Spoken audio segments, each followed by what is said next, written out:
یہ عجیب کشیدگی ہے۔ ایک طرف تو پٹاخے پھوڑ کر جشن منانے کے مناظر ہماری آنکھوں کے سامنے ہے، تو دوسری طرف بہت سے چہرے سوگ منا رہے ہیں، پریشان ہیں، گھبرا رہے ہیں، خوف کے عالم میں ہے۔ لیکن ایسے موقع پر دیکھیں، گھبرانے کی کوئی ضرورت نہیں ہے، پریشان ہونے کی کوئی بات ہی نہیں ہے۔ یہ ضرور ہوا ہے کہ ہماری توقع کے خلاف رزلٹ آئے ہیں۔ سیکولر اور جمہوری سوچ رکھنے والے، ان کی توقع تھی کہ بی جے پی جیت نہیں پائے گی، بی جے پی ایک مرتبہ پھر اپنی حکومت نہیں بنا پائے گی۔ لیکن ہم جیسے جمہوری سوچ رکھنے والوں کی یہ توقع پوری نہیں ہو سکی اور بی جے پی ایک مرتبہ پھر اقتدار میں آ گئی ہے۔ لیکن گھبرانے کی بات نہیں ہے۔ ابھی حضرت مولانا محمود مدنی حفظہ اللہ ورعاہ فرما رہے تھے کہ میں پورے اعتماد، پورے وثوق کے ساتھ کہتا ہوں، پورے وثوق کے ساتھ مسلمانوں سے کہہ رہا ہوں کہ بر صغیر میں مسلمانوں کے لیے ہندوستان سے بہتر کوئی جگہ ہی نہیں ہے۔ انڈیا سے بہتر، انڈیا سے سیف کوئی کنٹری، کوئی دیش نہیں ہے۔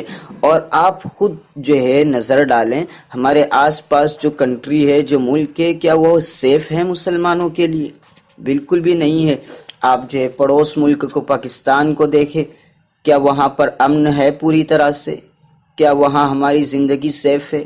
ادھر برما میں دیکھیں، نیچے آپ جو ہے نیچے کی طرف آپ سری لنکا کو دیکھیں، آگے بڑھیں تو شام کو دیکھیں، لیبیا کو دیکھیں، خود سعودی حکومت کو دیکھ لیں، تو کہیں بھی جو ہے مسلمانوں کے لیے بہتر جگہ نہیں ہے۔ ہندوستان ہمارے لیے بہت سیف جگہ ہے۔ یہاں پر ہمارے آبا و اجداد کی بڑی بڑی قربانیاں ہیں، بڑے بڑے کارنامے جو ہمیں تاریخی صفحات میں نظر آتے ہیں، اور ان سے ہمیں بہت بڑا ورثہ ملا ہے، جن کی حفاظت کرنا اور جن کے ساتھ وفاداری کرنا یہ ہم سب کے لیے ضروری ہے۔ اس لیے پریشان ہونے کی اور نگیٹیو سوچ رکھنے کی کوئی ضرورت نہیں ہے۔